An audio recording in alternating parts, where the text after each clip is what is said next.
sounds great. So that's nice. For the new people, I tried really hard, and I complained in a couple of classes. I won't complain anymore. But trying to get us another room, and there is nothing available. So we tried everything. However, I'm starting to like this room better. I'm not sitting in those seats. I'm well aware, because I tried them out on my own. These are damn uncomfortable. So if you want to move around while I'm lecturing, please do. Like, there's no problem there. Sometimes it's really hard to sit. We have to, especially if you're in 2 or 3 classes a day, so we have to stick to a fairly tight schedule because we've got 5 presenters. So I need to be wrapped up the lecture by 12:50, which is no problem, and then back from break at 1:10, and we got 5 people presenting. So we can do that easy. And what I want to, sorry? Anybody have any questions? So what I want to do for new people, and also just to catch us up again, the first 6, 7 slides here are slides from last week. I want to go through them, and then I'll start sort of the new part. The thing about Ranciere, you'll notice in terms of distraction, he overlaps. So he repeats himself and he will overlap. So the first 3 chapters, then he repeats and expands in the last, in chapters 4 and 5. So for people that are new, there's a guy watching. It's like another prof, I think I know. For people that are new, Ranciere was born in 1940. He's written probably about 30 books, if not more.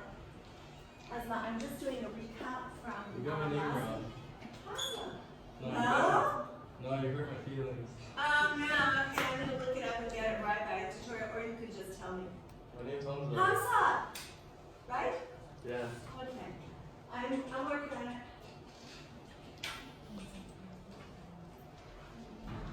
The problem is, once you get the name wrong, I tend to make the same mistake, right? So you know, once I got it wrong the first I got your name right, Shannon. Professor Shannon. You I mean, call me Professor Shannon. Bell. Just call me Shannon. It's fine. I've been around long enough. I don't need the professor in front of my name. It's important when you first start out because you kind of look the same age as the students, right? Dr. Bell. Yeah. No, we don't. I mean, you can if you want. I'm not going to get offended, but you can, call me Shannon's fine. And it's also important in first and second year to get people calling you professor, right? By the time you get in third and fourth year, we're all adults. Okay. So what we're going to do is just run through the first 6 slides, which is a recap. So the ignorant schoolmaster is actually happened in what's considered the sort of the long Enlightenment, and Ranciere is writing about it to try and change how we see education, particularly in the 80s in France. And it became so what you get, as I said last week, what you get is a real combination of Ranciere's understanding of Jacques and Jacques' own writing. So what the educator that Ranciere is talking about, and I'm just, Jordan, right? Okay, I'm just recapping last week. So Jacques, 1770 to 1840, he is a French teacher, educational philosopher, and creator of the method of intellectual emancipation. It's hard, although sometimes they're quoting, so sometimes Ranciere is quoting directly from Jacques' work, so you can tell. I'm just recapping, I'm thinking Muhammad? This one. This one, okay, so there's 2 people called Muhammad in class, but are you saying get this straight? No, you're not here, okay. Bisman? Yeah. Bisman, okay, I'm just trying to get names straight. Oh. Thanks. So, what he is the creator of the method of intellectual emancipation. To recap from last week. The way he does it is he's forced to exile France after the Bourbons are back, and so he was a big supporter of Napoleon and the Republic. He's forced to exit, and he gets a job in the Netherlands. So that he's forced to teach in a language he doesn't speak. So he's teaching Flemish students the French text, Telemaque, and he's teaching it with the help of the Flemish translation.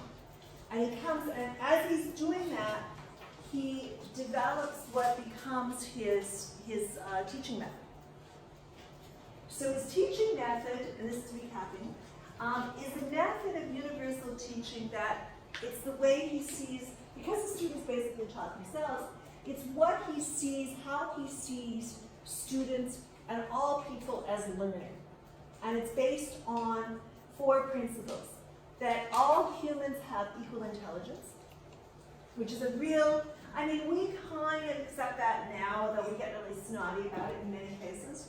But that was a really radical assumption in 1830, that all students have equal intelligence, that every human has received, and you can bracket from God if you want, the faculty of being able to instruct themselves.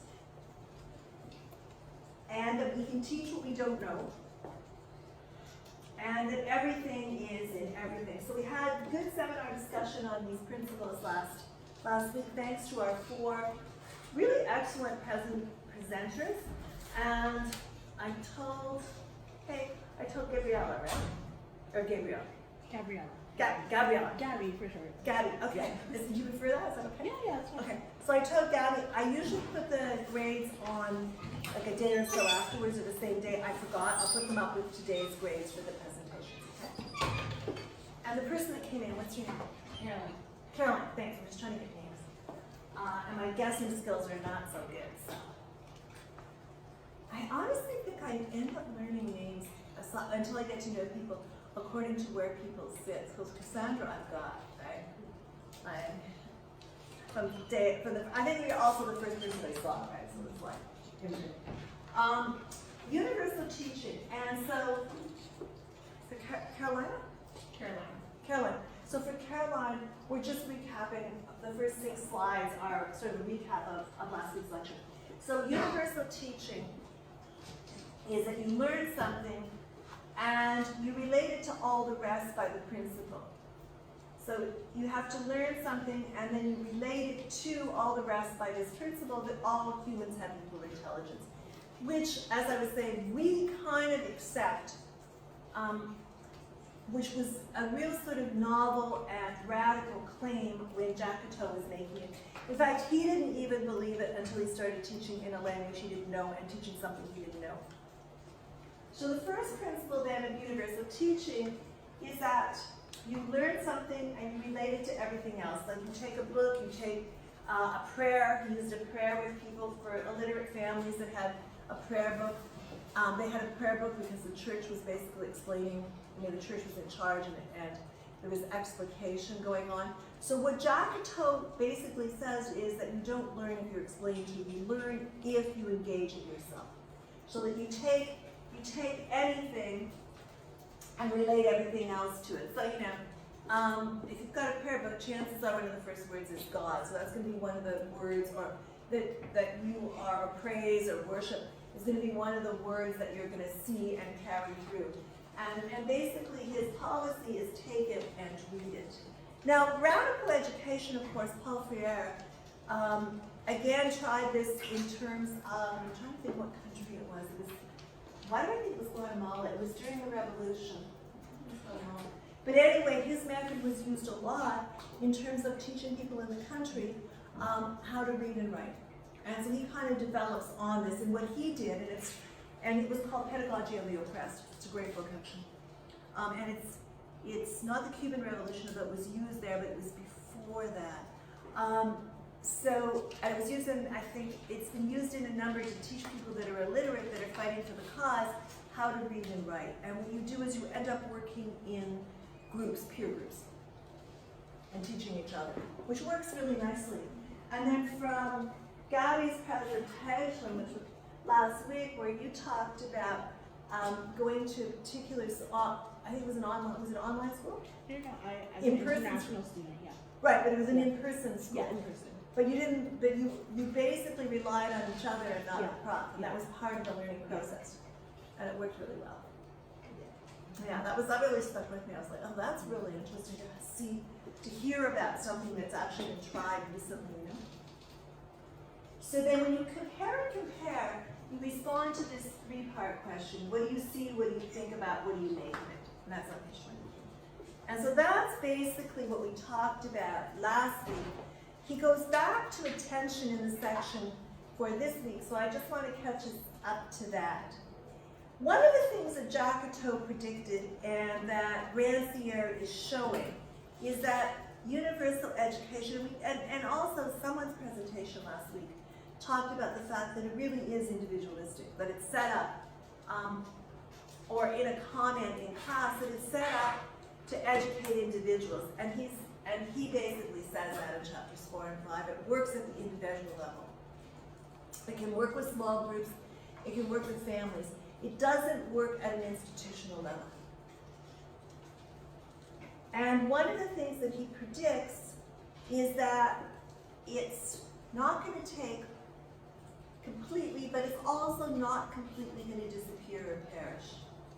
Simply because it's how we learn. If you break down how you learn, you'll find you're doing aspects of this. So this slogan that he developed, or his, I guess you call it a meme now, right? That the human soul is capable of teaching itself by itself without a master, ends up then being reduced to know yourself. The Socratic know yourself. So what happens then with know yourself, and he picks this up at the end of the book, is at the core of know yourself, you start lifting off superimposed masks, but you never really learn how to learn. That through question and answer, you start knowing yourself, you start doing self-work, you start lifting off superimposed masks.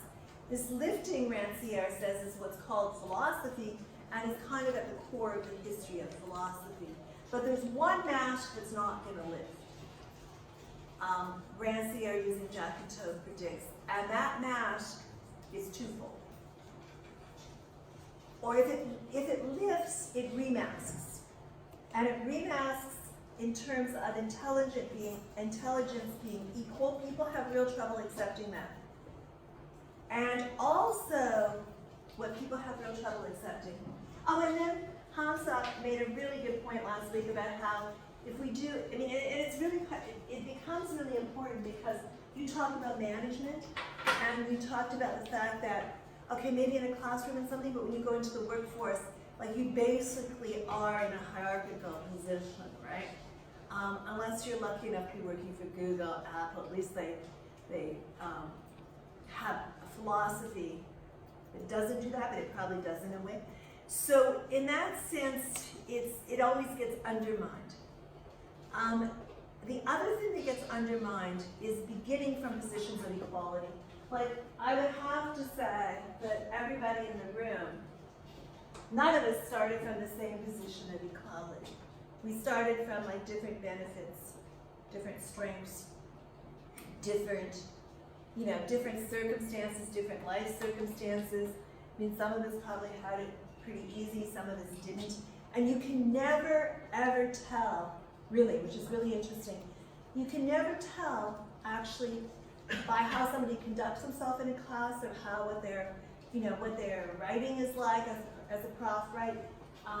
You really can't tell, until somebody tells you. So that's interesting, because by the time you get to third and fourth year, there's a sort of leveling off, even though you may, okay, if you're paying people to write your essays, fine, right? That would indicate like a certain amount of exposable cash. But it'll probably catch up with you in the end. But the thing is that equality, what liberalism tends to do, as most of us in the room know, is it tends to take equality as an endpoint. And one of the masks that always gets put back on is taking equality as the point of departure, which is completely different. So that means it's really, really rough in grade school and stuff if you're in classes where some of you have, basic subsistence and all that going on, and other people don't have enough to eat. Because I don't know about you guys, but if I don't have enough to eat, it's really hard to think. Not only that, my personality starts really taking on a sort of nasty edge until I get some food in my system. So I always carry food with me. But what if I couldn't, right? So in that sense, there's a whole series of things. It doesn't mean you start at an equal place. And certainly school programs are trying to sort that out. So these two masks that always come back are one, they get unmasked and then they like come back in terms of the know yourself philosophy. And that is that equality really needs to be the starting point of departure. And certainly socialist systems have tried this again and again, and in most cases, it doesn't necessarily work. Usually it's the leaders that break off, and all of a sudden you've got a what would you call it? The Soviet Union, like a socialist elite, when it was the Soviet Union. Now you just have capitalism. And also people really have trouble with this unmasking that intelligence is equal. And that I never understood because, I mean, kind of to not get around and negotiate your way in the world, you kind of have to assume intelligence is equal. And then people are pursuing different things. So, you know, some of us are better at something, some people are better at something else, some people have had more time to do this, some people are interested, some people aren't interested. But by and large, we're all capable of doing the same things. And then it's a matter of how much one applies. The breaks are important. And Ranciere never talks about, you know, the lucky breaks of being at the right place at the right time, which counts for a lot. So there's a real element of chance there that he doesn't talk about. But you know, Jacques was writing in 1830s, and before that, so chance is kind of a different component there. We ended last week with this community of equals. And for him, the community of equals are students. It's people who do, people who speak about what they're doing. They're artists. It's people who do either, you know, philosophy in action or thinking in action. And then in chapter 4, he starts off and he talks about, again, because he drops this earlier, he talks again about attention. It's on page 79. He talks again about attention and distraction. And he says that basically we have two modalities. And Stephanie was in my cyber politics class last year. And one of the things that we take a look at there is different understandings of attention and distraction, and how distraction is not necessarily distracting, right? Because one of the claims is that we're also distracted by online, we can't function, which I don't buy. It's just like bullshit. But you know, there's probably there's some importance to that, and I think that what philosophers like Simone Weil, for example, writes a lot about attention, and she writes because she's a Christian, and her stuff is very interesting. She writes about attention as like prayer. Okay, like the focus you have in attention is like the focus one would have in prayer, meditation, or martial arts. Like or when you watch somebody playing a really skilled sport, the focus they have, that is really attention. And certainly distraction is when that is gone. So the mind, the alliance between will and attention knows these two modalities. And I'm sure we know lots more too, but the two key ones are attention and distraction. And you take a look, I mean, you can, so, all right, I don't know if you watched either the Canadian leadership debate or the American Democratic debates, right? But you can certainly see attention and distraction playing out there. And certainly, you know, I mean, partly Joe Biden's getting critiqued for being old, and he is. But he's also got this real lack of attention, so he's distracted on his points, right? Which is really noticeable. You're kind of like, well, maybe that goes with being old, that maybe there's something else going on. So this distraction is something that we all slip into. Partly it comes from a laziness. That is, sort of our intelligence gives away when distraction reigns. And what is it? Well, it's a desire to retire from effort. Or you could, there's other ones. And I mean, it doesn't go into all the sort of psychological causes of distraction. You could be overloaded. You could be exhausted. You could have not enough fuel or food in your system. You can be doing too many things at once that you have to complete. All of these feed into distraction. But it's this act of the mind underrepresenting, underestimating its own power that then also leads to distraction. So according to some philosophers, and Simone Weil falls into this, 20th century Christian philosopher, and has done a lot on attention and distraction, which is why I've read her. That according to some philosophers and theologians, original sin is explained as distraction. That you get distracted from the attention you're placing on your life and your goals. So what is distraction? As we said, it's laziness, this desire to retire from effort. And then I really wanted to add to that the things that I added, in the sense that if you're working, we talked about last week, 2 or 3 jobs, it's much easier to get distracted than if you're not working 2 or 3 jobs, but maybe not. Maybe you have more focus because you're doing these, because you've got it setting in. You know, like I find that, and I don't know how you study and write essays, but I find that, you know, if I know I've got 2 hours to do something, and I put a timer on, and I know that after 2 hours I can go to a movie or whatever, I can get a lot done. If I have an infinite amount of time there, I can like goof off, right? Like I can follow different leads, follow up some sources, and then it's like 4 hours are gone, you're like, oh. So partly, and it's easy to get distracted now because there's so many interesting things you can follow up at your fingertips. So partly one of the things is really just this focus of knowing how much time you've got and then fitting your attention to that. And I'm sure Ranciere or Jaques doesn't talk about that, but I think it works really well in terms of theory.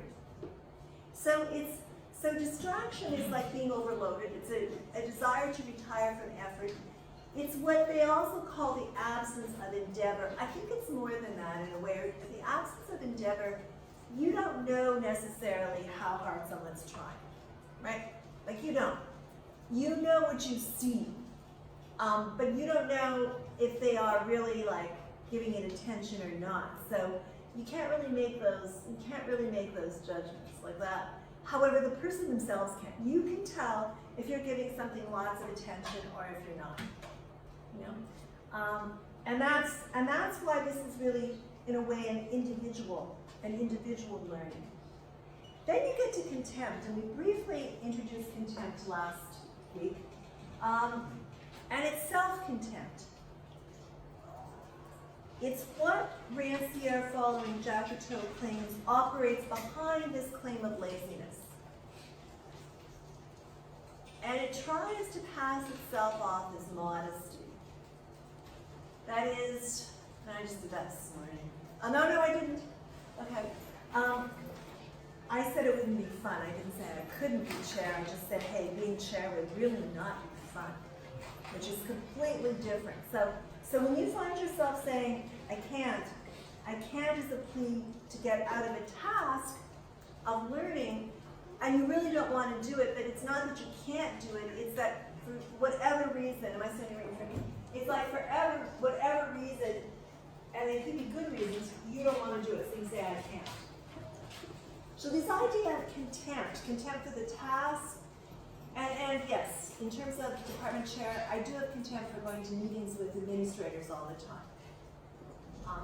Only because it's really boring, and I could better spend my time reading political theory, doing political theory, working out, but there's just a whole series of things I could better spend my time doing, right?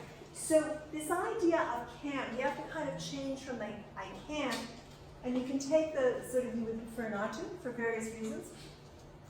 Contempt is what operates behind laziness. It tries to pass itself off as modesty. I can't understand this.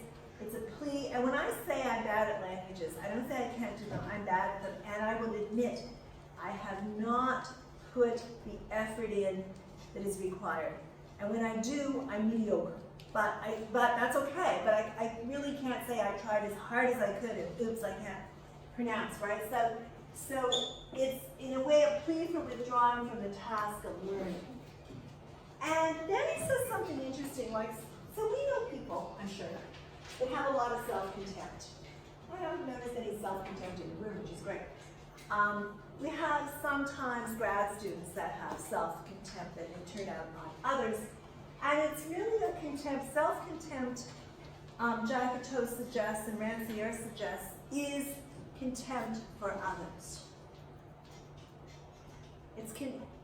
And when somebody says, I don't understand your method, it's not logical, I can't, I'm incompetent, there's a belief in inequality.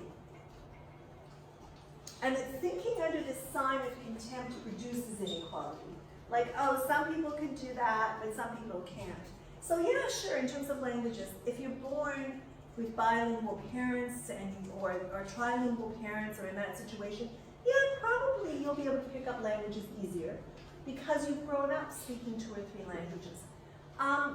But that there are many people who've learned languages that are not born in that condition. So it's a lot of it is like attention and sort of, and I wanted to pick something I'm really not good at, right? And that I know I really have not put the attention on. And then the question is, when will I? I'm not sure. But I think, languages are crucially important too, right? So, but I have no belief in my inequality and inability to do it. My only statement on that is that I haven't put the adequate attention and time in. And one of the reasons we don't put the adequate attention and time in is, and then we blame it on others as we get bored. But on the other hand, hey, writing a PhD is not all fun and games, so you can get bored doing that or anything. So social evil, the understanding that Ranciere has of social evil is basically, it comes from the first person who thought to himself to say, you are not my equal. It's not as Hobbes says, you are weaker than me, you are of less value, that kind of stuff. It's like, you are not my equal.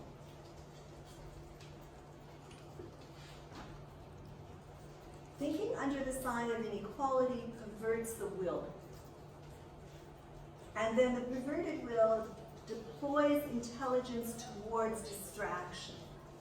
And then, I'm going to go back one. I want to go back to distraction for a second. Yeah. And then the distracted will uses intelligence as a rhetorical device to collect followers and to collect material rewards and to silence others. So Jaques is saying a lot of people that are teaching at that time are doing that, and we can see that a lot of politicians, for example, are using, I don't know, you tell me what Donald Trump's using. It's not just rhetorical advice, it's full out lie. Full out insult that's modeled on certain blog insults, basically. So in that sense, and he is using rhetoric, and he's definitely a distracted will that is using rhetoric to collect followers and material rewards and to silence others. You can really see it operating with him. You can see it operating in the Canadian election campaign too a bit. You can see it, I would say, well, give me some examples. Have you noticed it? Like, can you see it with, Trudeau is pretty careful right now, right? The ads against Trudeau, so the ads the Conservatives are running, the Sharon Company are running against Trudeau are pretty, they're pretty hard hitting, and they're using a lot of rhetorical device, which is fair game because he is the current Prime Minister, and they're attacking the policies that he has partially filled, right? Jagmeet Singh is not so much falling into rhetoric in the way that the Conservative ads are, I would say, at the moment. So I don't know, anybody's observations on that in terms of, because what they're doing is they're using intelligence really, but that's what election campaigns are about, as a rhetorical device, to get more followers and to silence others. And you can really, Canada's kind of low key on this. You can really see it in the Democratic debates, right? if you want to watch sort of rhetoric, then that's a good place to look. Or, you know, you could read Thucydides' History of the Peloponnesian War, and there's a lot of rhetoric in there, which is really interesting, of the different leaders. So rhetoric's been something that's been around for a very long time, and what Ranciere and Jacques are saying is that intelligence then gets skewed towards being a rhetorical device. And they're also suggesting that rhetoric, the key to persuasion, is perverted poetry. That every speaking subject is the poet of themselves and of things. When we speak, we're the poet of ourselves and of things. And perversion comes into play when what is presented as the truth. That is, when it is intended and deployed to force action. So by every sort of speaking subject being the poet of themselves and of things, that means that we are able to discourse in our world, and that so are others. The perversion comes into play when what is said, the discourse, the poem, is presented as the truth. So you'll say, okay, well, most ideologies do that, for example. So rhetoric's not about comprehension. It's a strategy, really, of annihilation. So I don't know, is anybody here on Youre debating teams? I think we had something else to do before. So partly what's used there is a very sophisticated rhetorical approach, right? What Ranciere says is rhetoric is speech in revolt against the poetic condition of the speaking subject. That means, in rhetoric, the orator is there whoever triumphs. Now, Socrates ended up losing to Athenian, and Ranciere writes about this, but to Athenian rhetoricians, and ended up choosing death rather than to fight them on their grounds, because he really critiqued rhetoric throughout the dialogues. I would have to say that politics, the real skill in politics is rhetoric. That's not to mean that, you know, there's not intelligence there, but it's like selling it to the followers. You know, so listen to some of, I was going to say listen to it, but it's in Russian. But if you speak Russian, there you are. Listen to some of the tapes they have of Lenin. I mean, you can tell, you know, which is really interesting, because you can tell he's a very forceful speaker. Listen to, Obama was really brilliant at his slow speech patterns. Martin Luther King, just go through a number of leaders, and you'll see that basically there's a truth. Now, the truth may not be wrong, but there's a truth definitely coming out of it. So in rhetoric, it's not the person who's right, who's got the best ideas, who's willing to make the best, you know, sort of solution, but it's the orators whoever triumphs.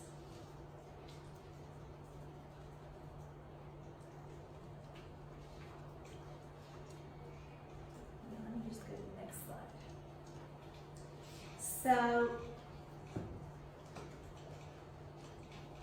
in rhetoric, and this slide is coming up, I just went too soon. In rhetoric, the orator is the one who wins, as we said, who triumphs. And the rhetorician, the rhetorical leader, listen, okay. So if you want to hear like a rhetorical leader, a rhetorician in a language that you may or may not speak, if you take a look at Triumph of the Will on YouTube, which is Lena Riefenstahl's movie on the Third Reich, and listen to Hitler.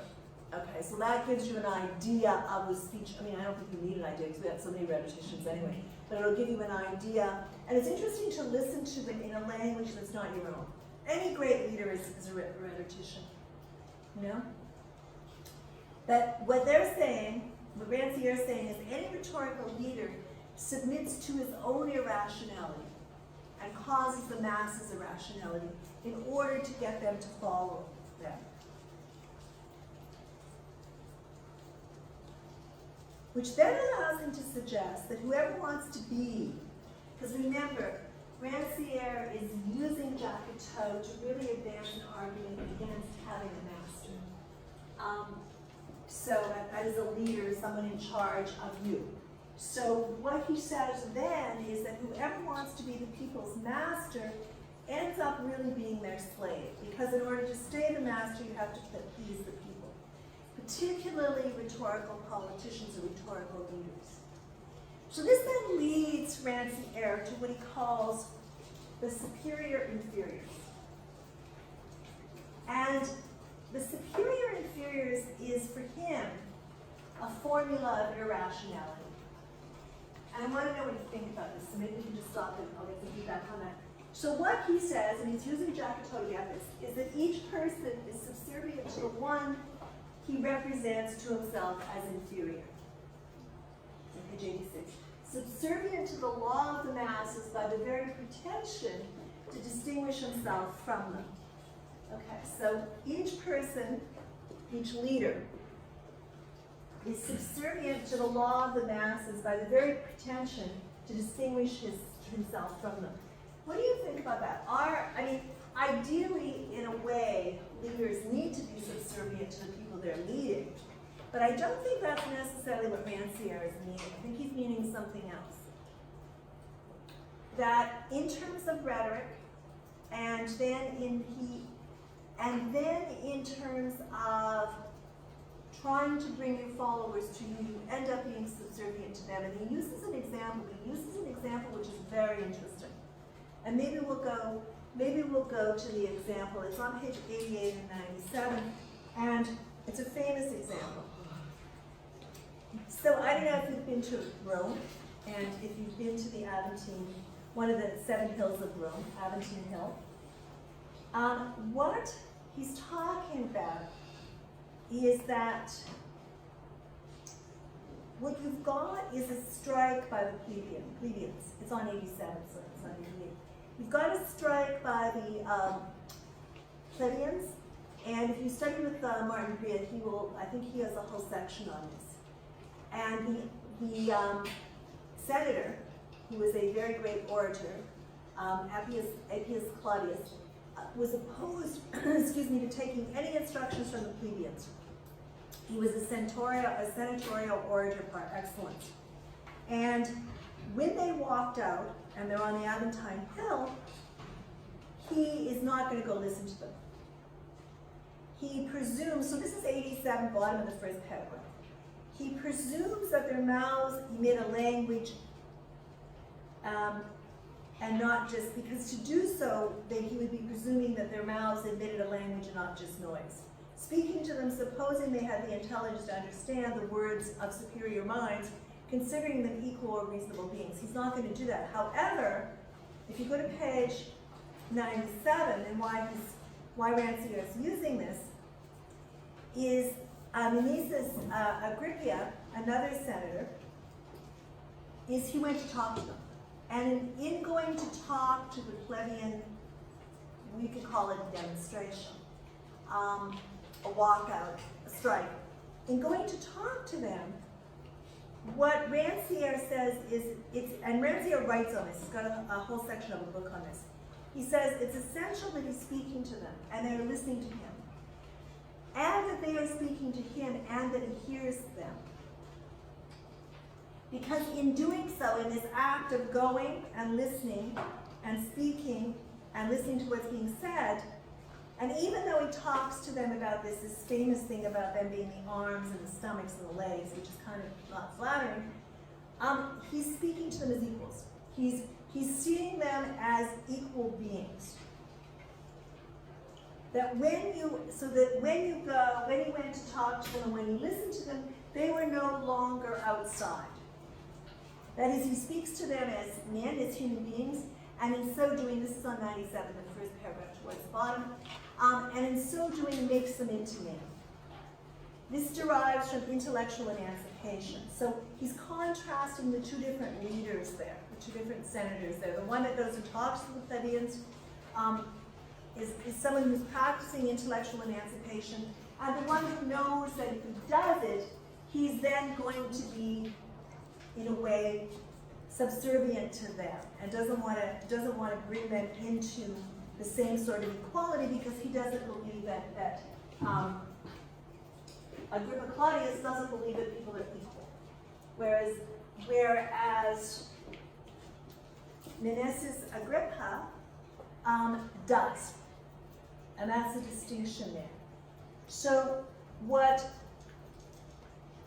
and he uses it in other books, but he uses it in the Society of Contempt, chapter 4, to make a distinction between seeing others with contempt and also that what it means to be subservient to the law of the masses, and also what intellectual emancipation means. So in a sense, if you practice intellectual emancipation, you're not going to be really distinguishing yourself from others, and you're not going to be subservient to them. So the logical argument goes on. He then says something very interesting. He says that because we are equal by nature, because we are born equal, we end up being unequal by circumstances. That circumstances, now this is actually the sort of real political moment in the text. So it's no longer sort of just individuals, but circumstances, conventions separate and make hierarchies among humans.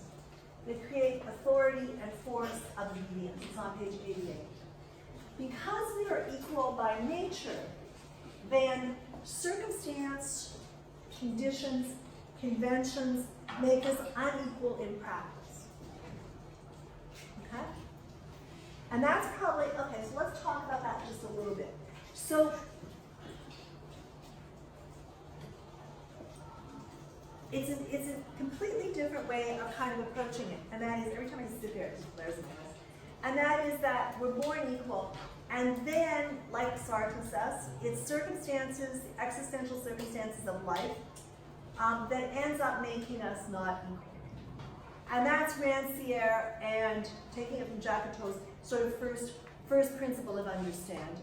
So you can see how it can be a very political text that goes beyond the idea of intellectual emancipation simply for the individual, but it also realizes that if we're all equal, it's society that's keeping us from being equal.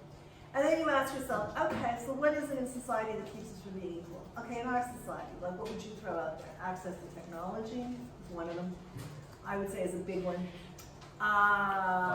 Money. I was going to say, well, access to technology comes with money.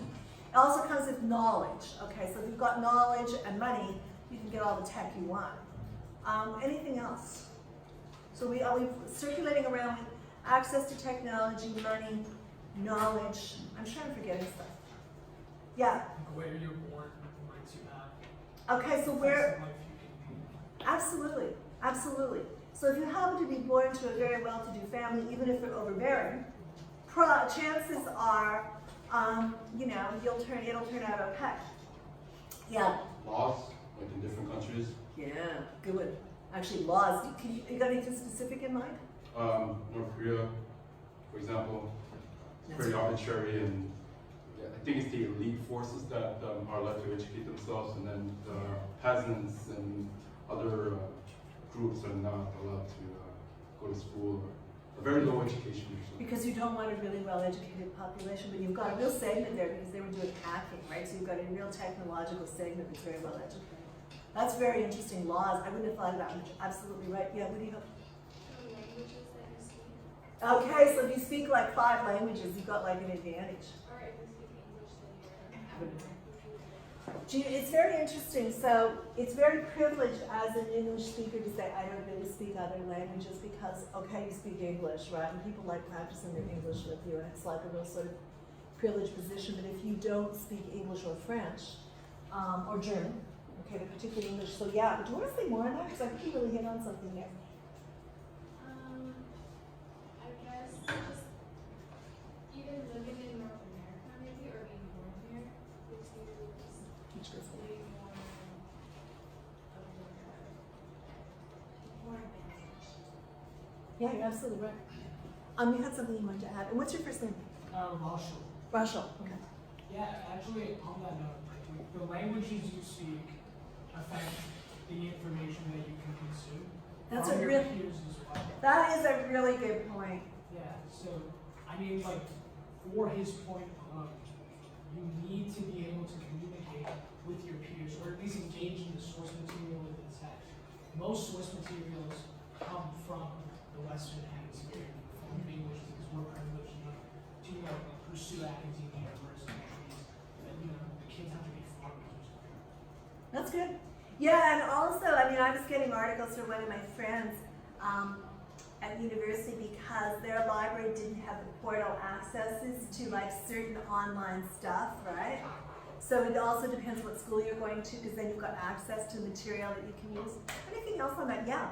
I was gonna say, even where you get your education, like if you, I was the example of like immigrants, like speaking to my parents, like doctors back home, but when they come here, they start from scratch, and it's like, it's always like that makes you sort of unequal with your circumstances. Even if you have like a high education, like from somewhere else, they sort of be a little like It's- in the system. Yes, and it's really unfair, and it would make me really angry. I mean, if you talk to people who are employed way beyond their abilities, because they couldn't find anything else, they had to feed their families, and so that's a perfect example of devaluing, rather than giving you training that allows you to operate in the country you immigrate to. That's a really good example, actually, and Canada is very bad for that. So you have really well. I mean, it's been a long time now, but it's been, you have really well-educated people that are engineers, etc., driving limos, for example. That I usually find out is like if I'm talking to them or something, right? Yeah, it's interesting. Junior, anything else? So we got laws, we got like where the country you come from, and then reapplying your education, working in English. Did we miss anything? Junior, have to? Yeah. Yeah, I guess religion. Oh, that's interesting. Yeah, for sure. Can you say more about that? So, kind of having your own view on a religion and having a clashing view will make you want to oppress that other person's religion. Oh, that's interesting. Okay. Yeah. So you're thinking, yeah. Okay, so historically there's been, many of the wars have been religious wars, right? So yeah, absolutely. Hamza. Got it. I don't know if I want to say my comment. Oh. Well, okay, so you had your hand up. Yeah, but I was gonna add on to that. I mean, like, Go for it, it's okay. I mean, obviously it's not insulting to anybody in the room, right? well, like in a country that's like, to be honest, Christian dominated. Like even today, I see it. Like I go to the second student center because it's always quiet. And I'd be like right beside the little cafe there. Yeah. And I'm not sure if it's every single day, but I'm there on Tuesdays from like 12:30 to 4:30 there studying. Yeah. And around 1:30 there's this little group there. They get all the chairs, and they start preaching from the Bible. And they have their little club there, their Bible meet. I have nothing against it, but like But it I'm is just- a public space. I'm just thinking like, if I did that with my religion, people are gonna say stuff to me for sure. That's true, actually. When That's I have nothing against it. Like they're saying a lot of great stuff. I'm just like, if I like turn the table around, and if I brought my own people there, they're gonna be like saying some probably Yes, some that's a rude good stuff or point. giving eyes, and it won't be like so more as chill, or like people won't say anything or won't complain about it. No, that's a really good point. I'm glad you said that, actually. Yeah, absolutely. Okay, now, and you got a lot of hands up, so I don't even know where to go with this. I think you might have had yours up first, and for some reason I want to play Michael, but is that wrong? Chris. Chris. A lot though, yeah. Who's on? Just to build on Hamza's point, actually, even just bringing it out of the scope of religion just broadly, the in-group versus the out-group, right? In like a cultural aspect, religious, socioeconomic, whatever. If you're part of the out-group, you're just automatically, by circumstance, And you're considered dangerous, like, I mean, like the Christians, some sort of Christian Bible study, is sitting around, they're considered like, okay, I mean, maybe, I don't even know what they're considered. But if your religion happens to be one of the ones a religion that's seen as like leading towards something dangerous, that's only been coded that way by Christian countries, right? Then you suspect, right? So I mean, I think that's really important, a really important point. Yes, and what's your first name? Origin? Origin. Okay, it's not about religion, it's a separate one. I would say also gender, because I know in maybe North America it's like we have better, we're progressing towards equality, but I know in certain countries, like I know once I was reading this article about how in South Iraq a lot of women were going to school to become nurses, but their families wouldn't let them pursue a career. So what Iraq had to do, because there was a lack of nurses, they had to go to India and get Indian women to become nurses at hospitals because the families wouldn't allow the women to work. So in certain parts of the world, Yeah, that's a really good more point. advantageous to be, I guess, the different a man, because women don't have they have restrictions on Yes. education and work. Yeah, that's really nicely said. This one.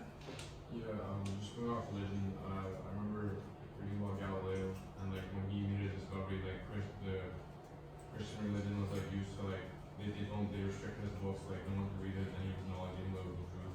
Yeah, that's a good point. Really good point, actually. What's your first name? Nada. Nada. I was gonna ask her on this one.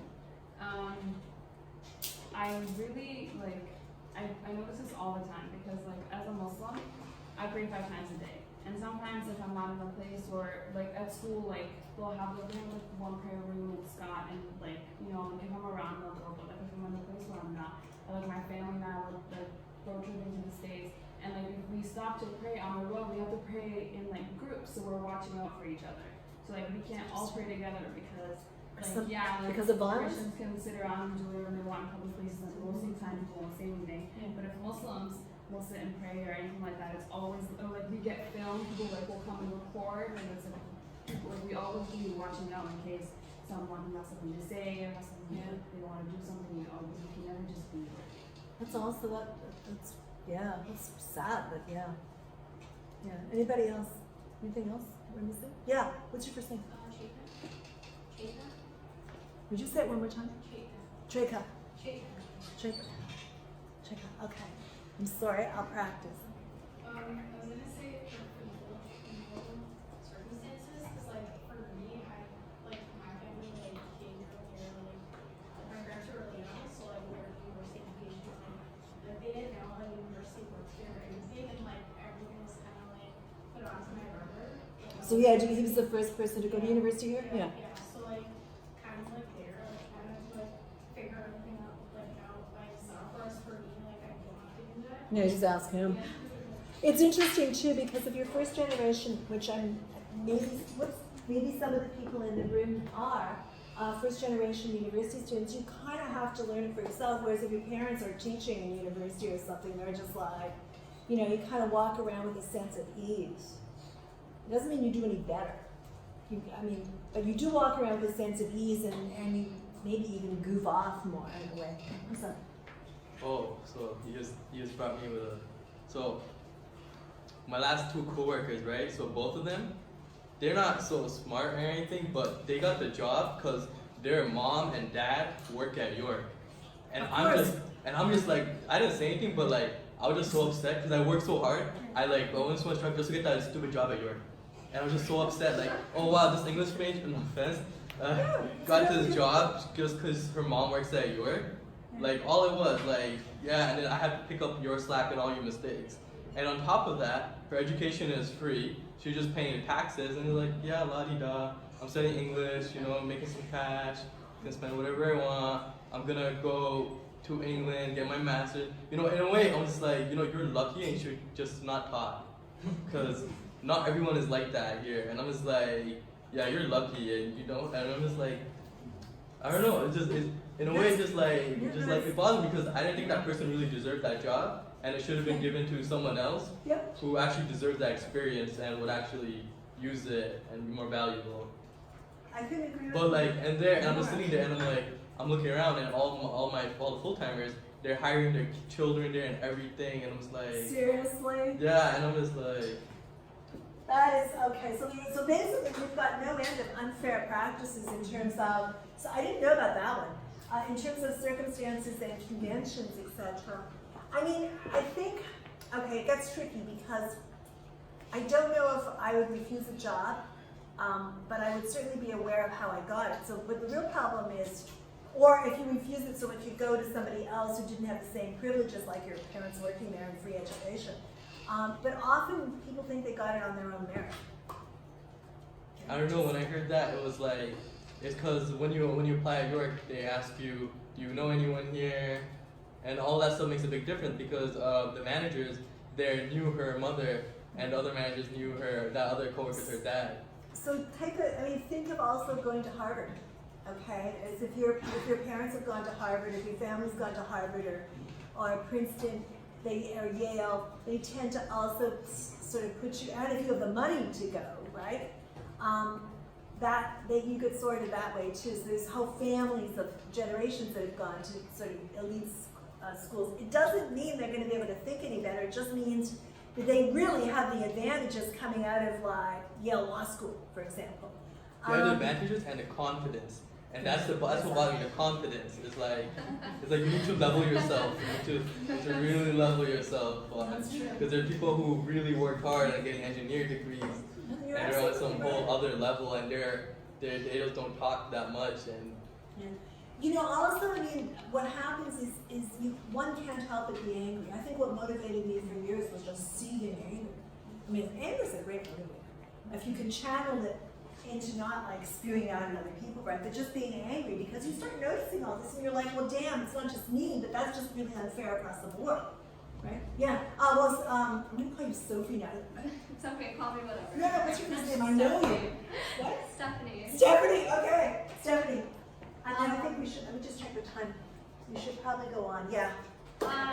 Just like a last point in terms of like education, broken down into like two components. One of like a girl that I went to high school with, I always knew her as not being like the smartest bunch, but she got into like a law school program just because her parents knew the board of like directors and everything, and I'm like, that's so unfair. And it's already like an yes, advantage. it's completely unfair. And then another aspect is like also I feel like automatically when you introduce yourself and someone's like, what's your name? And then the second question is followed by, what's your occupation? What do you do? And then they judge you on that high standard of like, oh, if you're like, I know when I go out with my friend, like she's in medical school, and like I'll be like, oh yeah, like I'm just, you know, doing my undergrad, whatever. And then my friend will be like, oh, I'm at UFT med school, and it's like suddenly like, oh my god, really? Like that's You're me. so And it's smart. just this different like type of intelligence aspect, and there's like this automatic like pre-notion of like, you know, I'm gonna respect this person more just based on like their value in society, you know? Yeah, So, fair enough. And yeah, okay. So I think we should just go on unless there's one other hand up. You had your hand up. Did you want to add something? I'm sorry. oh yeah. I mean, I never had a female prof until now, and that just like made me thought like, I feel bad for females who want to go up in academia world. Oh, that's interesting. Because they have such a hard time. I mean, all my profs were males, TAs were males. I have nothing against that; they're all cool and things. But it just like occurred to me like not until now, like you're the first female prof I ever had. Oh my god, I'm honored. Well, also, It's now like, it's once the weird. UFT med school, you know, I used to think so highly about people wanting to become doctors, but then they have such a hard life, and they end up going out of the country to the Caribbean, to the States. Yeah, because they they spend can't so get much into money. med school here. Then they're like in the 30s, they can't get residency. Then they're like broke, and they're getting a PhD, and then they're like 35, and And they then finally they're bitter specialize, and and they're a content. doctor and everything. And I'm just like, you know what? They got a hard life, like. But I don't know if I really look up to them that much anymore as I did That's before. interesting. Because we can be in our mid-20s making more money than them and have our life together. And you can be 19, and if you happen to luck out on like a game or something, you can be making way more money than I will ever see. So if you're working on that, you go. I actually kind of have okay, so what you just said about like, and the advantages and all that, the system advantages, I do kind of have respect for just the chance, the pure chance of like scoring something, right, in terms of an invention or a game, something, like you're just a kid, and all of a sudden you like have put together something and you get bought out by a company, like that's, I have something on that, because it's really random chance, you know? The non-random chance, and the medical stuff is really interesting, because one of the things is, and I think this is actually kind of smart, I think she's a vet, but she could be a medical doctor, but it's like either animals or, it's my cousin's daughter, but a community supported her to go to the Caribbean to study, I think it's medicine, medicine, on the grounds that she would come back and work in the semi-rural community for, I think, 5 years to pay off her debt of like having studied. And I thought, well, that's interesting. And she couldn't get in here. She couldn't get in here.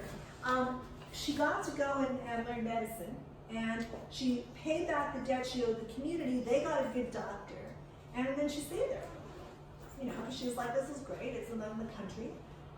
They have a really nice life. And I was thinking, well, it's more, because there's a real shortage of doctors and nurses in smaller places. So anyway, we'll go on. But thanks for your, thanks for everybody's input on that, because you mentioned things that I kind of knew that kind of forgot, and some of them are kind of horrifying. You know, it's, I mean, just right across the board, it's like, I don't know. We always have, what we don't have is the assumption that people are equal to start with. We don't even start off from that, right? We have the assumption that people are going to end up equal, but you're not going to end up equal if you don't start, if you haven't got if circumstances, I'm just going to go back, if circumstances and conventions have, in a sense, made you unequal from the start. So to go back to this, and equality, Jaques claims, and Ranciere picks up, seems to be the only reason for inequality. The fact that we're equal, then circumstances end up making us unequal.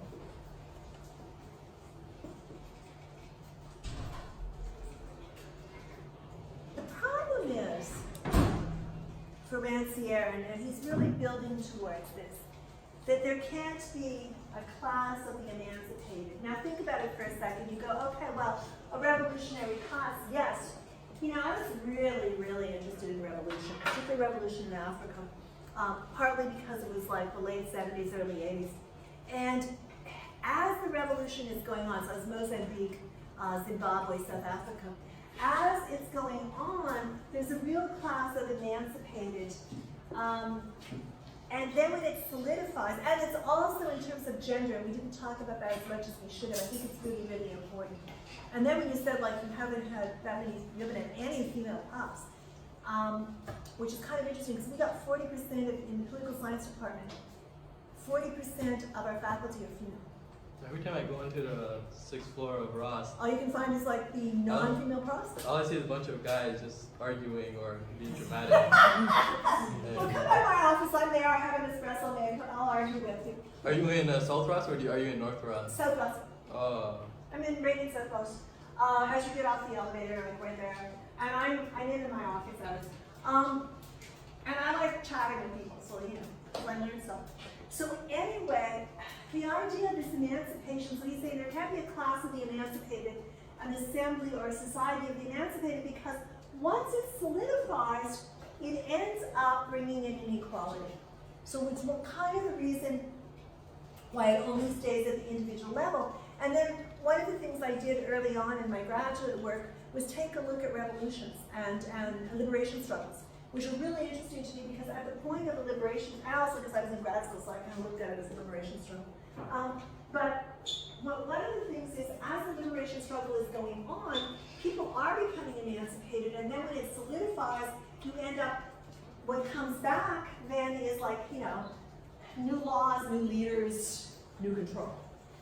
And the position that women had during the liberation struggle gets solidified. Even if you go to World War II, the position women had in Canada in World War II then gets solidified into like more traditional female positions.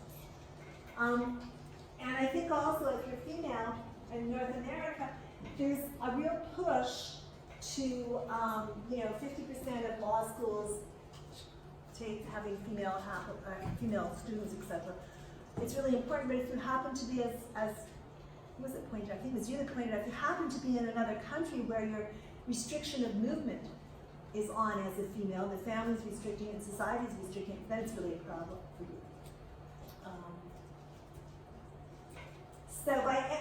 So really there can't be a class of the emancipated, there can't be an assembly or a society of the emancipated, but, and this is the takeaway, and it is a liberal takeaway, and Ranciere is not a liberal, okay? He's trying trying to get something across, though. He's trying to sort of point out why education, we can never have education fully emancipated. But any individual can always at any moment be emancipated and emancipate someone else. Okay? So that we all can emancipate somebody else. They could be older than us, they could be younger than us, they could be, and it's just by giving them the position and means in which to pursue what they're interested in pursuing. You know, as Ranciere did, taking them to say, okay, here's the text, see what you can do with it. That's on page 98. So if individuals are emancipated, as individuals, they add to the number of people who know, and they no longer play what he calls the comedy of the inferior superiors, or the game of the inferior superiors. Then we get to chapter 5, and this leads them, the Society of Contempt is chapter 4, this leads them into chapter 5, the last chapter, the Emancipator and his monkey. Okay, I want to see what time we got. Yeah, we're good.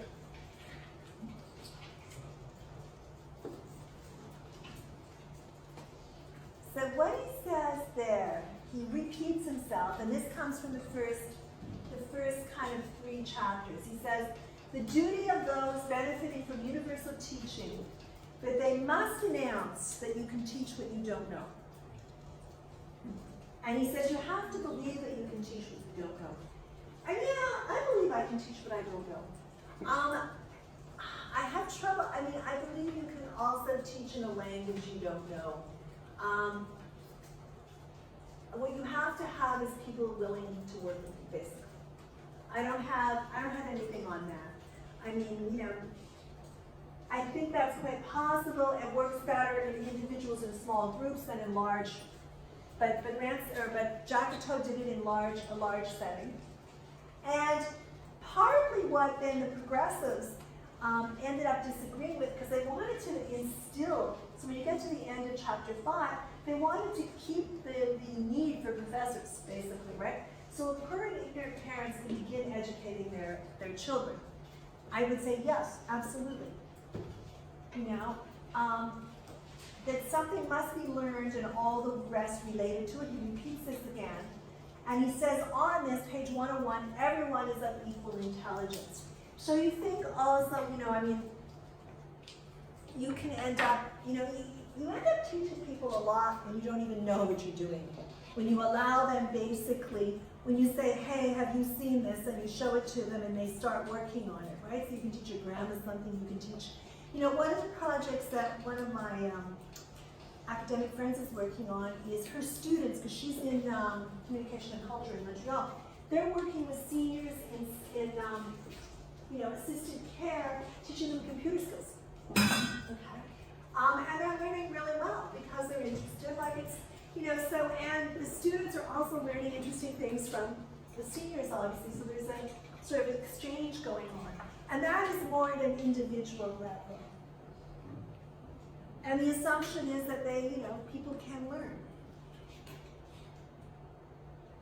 What this leads Ranciere to claim in chapter 5 is that the duty of those benefiting from universal teaching, that is the students, Jacques' students, have the duty of announcing to everyone that one can teach what one doesn't know. And then he goes on to the poor and ignorant father can begin, or mother can begin educating or teaching their children, that you begin with one thing and you relate to it. And he says, of this, everybody is of equal intelligence. Now, knowledge of the thing in itself, the text at hand, is kind of irrelevant. Whether you're using a Bible, whether you're using, I don't know, Communist Manifesto, whether you're using a game plan for a basketball game, like, you know, somebody's, a calendar, that it's irrelevant. The idea is to ignite those who are stagnating in what he calls the swamp, not of ignorance, but of self-contempt. And, you know, I mean, for people here that have, and we've all taught people things and learned things, But do you know, I mean, the feeling of like somebody who gets something that they couldn't get before is really kind of interesting. You know, just to witness that. And, you know, most recently, okay, so I'm swimming. I'm in the medium lane, because I'm a slow to medium. And there's a person taking swimming lessons in the lane, and the person teaching them, one of the lifeguards at Hawaii, is like, okay, you gotta learn to swim with the big fish, right? So and so it was really interesting because, of course, he was behind her, and she did learn to swim with the rest of us, and she was just like, and I was like, wow, I remember that. Like, she was just like really pleased, right? Like, she's like, I learned it. I actually got from one end to the other on my own with like other swimmers in the lane. And just stuff like that. So it doesn't have to be anything really profound. But when you learn that, then you develop, to go back to what people were saying in terms of education, confidence. And you know, so you learn some martial art, or self-defense, you learn confidence on the street, or like movement. You learn a number of different things. And we learn all the time, and we probably teach all the time too. Where it breaks down is when we think somebody can't learn this, okay? If we're non-emancipated, if we aren't emancipated, we would go, oh, well, somebody can't learn this, it's too hard for them. That's not the case. Or if yourself, you're like, I can't learn this, it's too hard for me. So it's a radical individualistic claim, okay? And this is where he recognizes how it can't extend to society at large. It can extend to small groups. It can extend to small groups doing like, you know, political action, or learning for the sake of learning. And that is no party or government, no army, because they're institutions, right? School or institution will ever emancipate a single person, on page 102. And Jacques learned that by trial and error, because they're invested in not emancipating. That an emancipated person can just as well be a military instructor as a locksmith or a lawyer, or, you know, father and mother. But universal teaching can't, without being spoiled, specialize in the production of a set kind of social actor. So Jacques finds this out when they develop a military school they wanted to teach at. And he says, hey, wait a minute, I'm not interested in teaching people to be explicators and stultifiers and what he calls like producing subalterns, right? He says that they don't need me for this. I'm interested, and what the students can take away from me is equipped.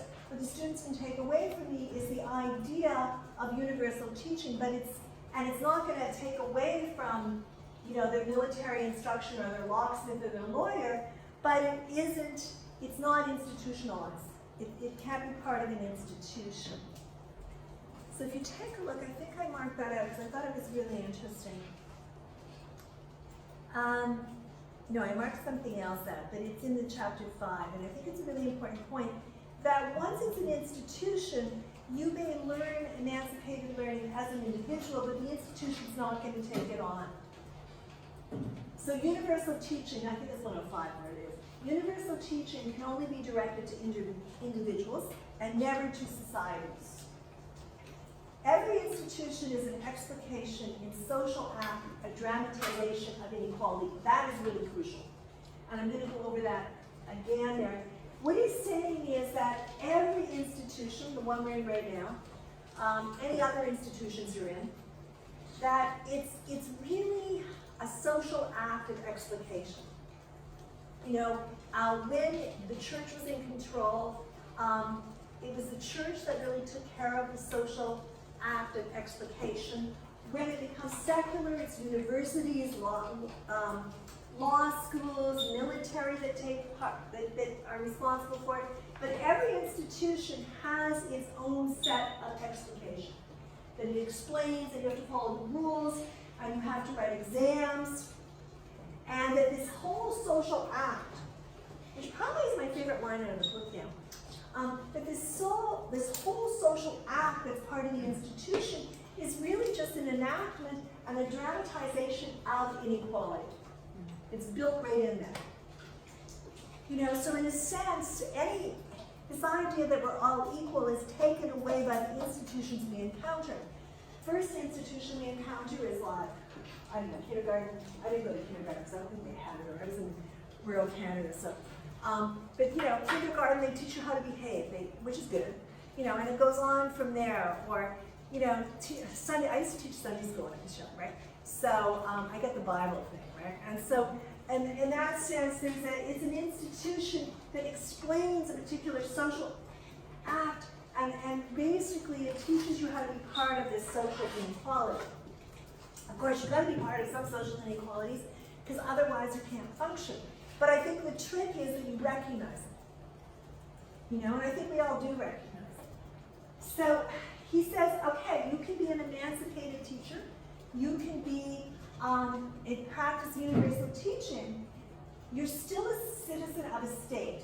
And as a citizen of a state, to go back to the person who said laws, as a citizen of a state, you have to respect the social order that you're part of.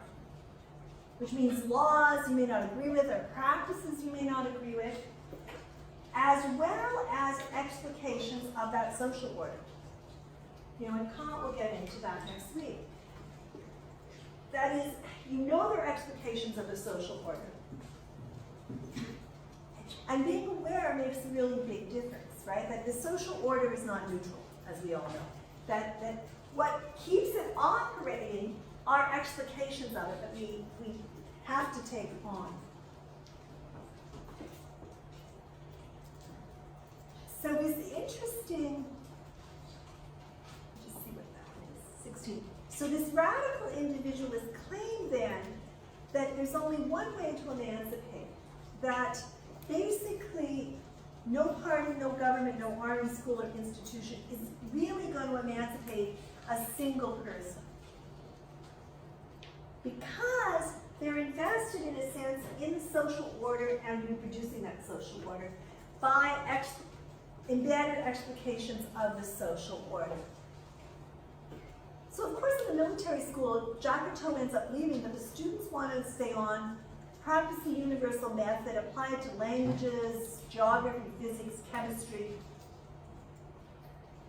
The most interesting thing about the universal teaching that Jacques ends up with, other than that we're all equal to start with, is that it really has to be done at an individual, at the individual level.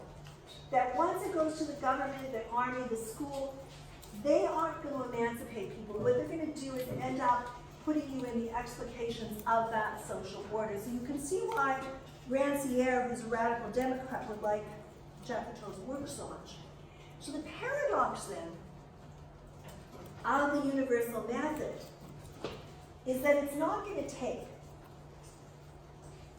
It's not going to be established in society, but it's also not going to go away. Because it's the natural method of the human mind. It's how we learn. It's the method of inventors. It's the poor person's method. Whoever applies it will multiply their intellectual powers. And that's true. That's a true there. That education is like liberty. And I think, I sort of really think this is an important quote. Education is like liberty. It isn't given, it's taken, 107. So we're taught that education in a way is given, okay? But in order to make it work, it has to be taken. It has to be taken, Jacques says, with attention. Otherwise, what you've got is distraction. It's given and you're distracted. So that it's a right, but it isn't given, it's taken as a right. And if you go to page, that's on page 107. If you go to page 107, he says that governments don't owe the people an education. This is when Jacques tells it. He says, for the simple reason that one doesn't owe people what they can take for themselves. And education is like liberty. It isn't given, it's taken. It's right up there with liberty. Now what usually happens is it's not given, it's not really given. What you end up being is sorted by education into different sort of ability groups. And then you take from that, but what's given to you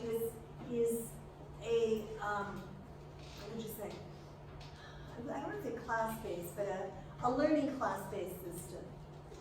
So the learned need to learn the universal method. And he says it's a means of increasing intellectual power tenfold. Again, we're taught that we can only teach what we know, but if you teach what you don't know, you might discover unknown and unmined intellectual powers that put you on a road to new discoveries. Does this ring a bell or anything with anybody? That you might discover, if you're teaching something you don't know, you might discover unknown and unmined intellectual powers that is going to put you on the road to new discoveries. Anybody? I was trying to think if it applied to me. Some things, but I think at a certain skill level you can teach stuff that you don't know, and you know you've got the skill level to do that, right? So I can't say that I've taught somebody something to put me on a new pursuit of knowledge. So let's talk about the progressive circle. We got about, and I want to keep this, I think we have about 8 minutes left. 1:05 we have to be wrapped up.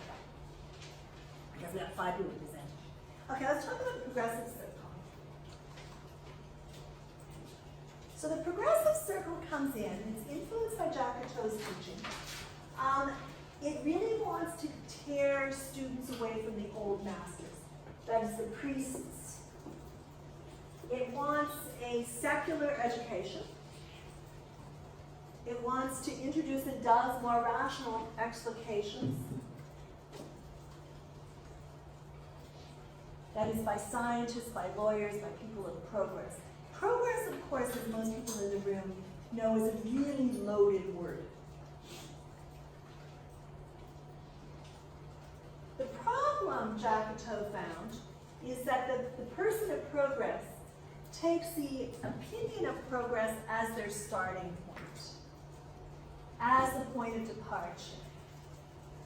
And it becomes the explanation of the social order. So what's taken, so progress, if you go to page 117, so it might be worth looking at this. Because I think it's important what he's saying there. So if you go to 117, and he says, about the second paragraph there, no, let's go to the third paragraph, where Ranciere says, we know in fact that explication is not only the stultifying weapon of pedagogues, but the very bond of the social order. Whoever says order says distribution into ranks. Putting into ranks presupposes explication and justification. So, and if you back up to the second paragraph, a man of progress is a man who moves forward. He goes to see, experiments, changes his practice, verifies his knowledge, and so on without end. This is the literal definition of progress. It's taken as the point of departure. However, what it does is progress is always embedded in a particular social order. So it comes full circle. It's that explication is not only the stultifying weapon of pedagogues, but it becomes the bond of the social order. And that's where Ranciere is going with it. He's saying that it really is like in every field. And he's also, the progressives then also brought in codification of education and exams, etc., right? Was part of all of that, and testing. And this took place, so progressives want to tear students away from these old masters. They have this very bond of society which is based on explication. And explication then, Ranciere says, produces this fiction of progress, which then allows him to say that progress is a new way of saying inequality. That progressives want to tear, and by progressives he's talking about scientists, lawyers, doctors, people that are not based, their knowledge is not based in religion. They want to tear students away from the old masters. They have more rational explications, but they're using the same method of explication. And what Ranciere claims using Jacques is that the aim is perfecting explications to produce, again, perfect stultification. It leads to the claim that the perfecting of instruction is the perfecting of tethers, and that progress is a new way of saying inequality. So 1840, it's around 1840 now, which is part of, I don't know if you're familiar with the long 18th century. It's worth noting the long 18th century is what, because it's really hard to break the 18th century down in terms of what's going on. So 1685 to 1815 would be part of what's considered the long century there, the 18th century, the Enlightenment. So by 1840, it's way beyond the original Enlightenment. That is, the progressives, the modern intellectuals, the rationalists of the Enlightenment have really sort of institutionalized part of bourgeois society. They're the new defenders, and I'm just going to take you to page 121. They're the new defenders of inequality. If you take a look at the very top of the page, he says, using Ranciere, the old master knows what he wants, stultification, and he works to that end. The progressives, on the other hand, want to liberate minds and promote the abilities of the masses, but they propose to perfect stultification by perfecting explications. So it's changed, it's more widespread, it's more available to everyone, but it's also explication and stultification. So they're new defenders of inequality. I'll just finish the sentence and so it'll go to you. Their power is based on ignorance, incapacity of the masses, which then explaining to them perpetuates. Yes? So is he saying like the opposite of what John Mill said? Kind of. So he's saying that John Mill falls into that, actually. But okay, but like how can I be better without progressing? Am I still saying the same words? Ah. Like I'm just not getting him like when he's coming with this stuff. Okay, so look, I see what you're asking. So the assumption of progression, which is the assumption of the Enlightenment, from the long Enlightenment century. So Kant's going to say that too, and it's the idea that we dare to know, we dare to learn ourselves, we dare to propel ourselves forward. Those are all good things, okay? The problem is that in doing that, we end up, and Kant says this too, we end up being lazy and depending on others. And when we depend on others, we end up like stultifying our own abilities and then having new explicators. Or we may become an explicator, but we're still kind of in that system. So then Kant has this whole thing of like dare to think for yourself, right? Which I think we're doing next week. So the ideas of progress there's no problem with. But when you start focusing on how do we get people to progress, it's by teaching them these ideals and letting them step forward so they're still explained to in a system. Yeah? You can view it as like almost like by being taught, you sometimes forget to keep teaching yourself. That's good. Yeah, so there's nothing wrong with the ideas of progress. Well, there is, but not according to Kant. What's wrong with the ideas of progress is they're usually embedded in imperialism and colonialism that's all part of the whole progressive project. So while Europe is progressing, what they're doing is plundering at the same time, and that all kind of goes with the Enlightenment as well. But we'll stick with the ideas of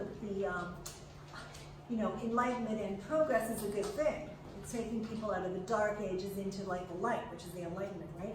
Embedded in that is a lot of imperialism, European-centric, etc. But if you just bracket that for now, what Rancière is pointing out here is that, and it goes to what you said, and I think you said it better than I'm saying it is, you have teachers teaching you how to do this, and that ends up stultifying you, so it's a new form of explication. And it's less honest, because we knew that the priests were explaining to us, and we knew that we had to learn that. So the progressives, maybe Rancière can answer it too. The progressives were invested in not letting the poor know that they could educate themselves by their own abilities. But they had abilities. And the best way to do this, and this is a real punchline, is to educate them and so then education becomes the measure of your inability. He goes back then to emancipated learning. But let me just go up here, because he talks about equality, and he says it's not claimed, it's not given, nor is it claimed, it's practiced and verified. This is part of emancipated learning. One first must be human before being a citizen. This means that equality is not an end to attain, but a point of departure. So he's arguing there that first we're human beings, then we're citizens. That we don't give up our individuality as a human being to become citizens. And that's on 138, quite too close to the end. Emancipated learning was working with individuals and families, not in social institutions. So the progressives, although the ideas of progression are good, was working in social institutions which made the students, in a sense, educated according to what they didn't know, their inabilities. So you had to keep progressing on, right? The separation of home, school, and society was breaking down, and there was this need for professional education and for employment. So you got perfected examinations, and what Ranciere terms this is, and you can see in LSATs are like the pinnacle of perfected examinations, or GSATs, right? So he terms this the advancement of the exploratory machine. And as part of or foundation of the exploratory machine emerged public instruction, which Ranciere says is the secular arm of societal progress. And he calls it the way to equalize inequality progressively. It's on page 131. And what operates then is the inequality of intelligence. Goes back to Jacques and he says that the way to rise up to become an intellectual is not to learn what you don't know, but, and he's critiquing this. So sometimes when Ranciere is writing, he's writing somewhat sarcastically. He says that the way to rise up in the progressive circles and in education at that time to become an intellectual is not to learn what you don't know, but to teach to other ignorant ones. Now, progressives are big on equality, and that is important. And they came to speak with Jacques, and he would say, you can teach what you don't know, that equality isn't given, it isn't claimed, it's practiced, it's verified. I want to go back. It's not given, it's not claimed, it's practiced, it's verified. That one must be a human being before being a citizen. That we start off equal as a human being before becoming equal as citizens. That this is not something to attain, but it's the point of departure. And then we get to the end. I got to the end just a bit too fast there, and I'm almost on time. So on Jacques' stone, it reads, I believe that God created the human soul capable of teaching itself by itself and without a master. And that very quickly got desecrated because it was too radical, basically. It would have really undermined society, which is why it only functions at an individual level. So then it gets absorbed into know yourself, which is a progressive slogan, which Kant picks up. And there's nothing wrong with it, but it's not going to lead to the same sort of emancipation that Jacques was facilitating in his emancipatory learning. Okay, we're done at 106 actually. Can you do if you do a 15-minute break, and you're back by 1:20 is too late. Can you be back by 1:15, because we got 5 people. So that would be more like a 10-minute break. Does that work or no? Did you pass from attendance? No, that always comes in the tutorial. Oh, okay. So if you could be back by 1:15, that would be awesome. And we'll start. And can people that are presenting, can I see your hands? We got 3, 4. Is there a 5th person here? Can I see your hands again? Sorry. 1, 2, 3, 4. There's 5 people posted and supposed to be presenting, so we'll see if the 5th person comes in. Otherwise, we'll have a bit more time. Just kidding. Yeah, but I need to go to that. Yeah, sure. Okay.